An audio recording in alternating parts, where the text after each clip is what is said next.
Еще тогда были люди, которые с ним работали в то время, и отзывы, конечно, были о нем как о замечательном, талантливом, да, руководителе, но прежде всего как о талантливом артисте, дирижере.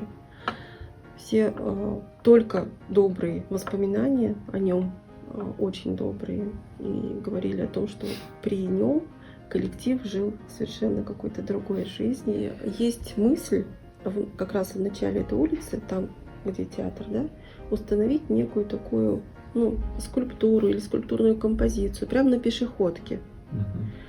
Единственное, я пока не могу воплотить образ, вот какой должен быть образ.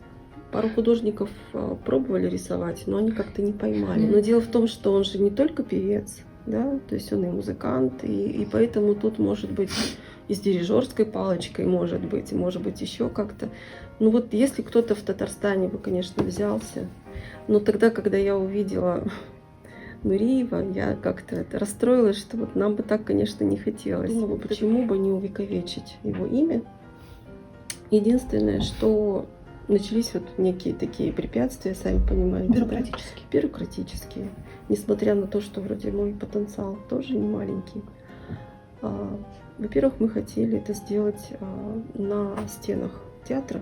Но тогда официально нельзя это было сделать, потому что он памятник архитектуры, и на стенах этого здания вообще ничего нельзя устанавливать. Во-первых, внутри сейчас есть музей небольшой. Вот.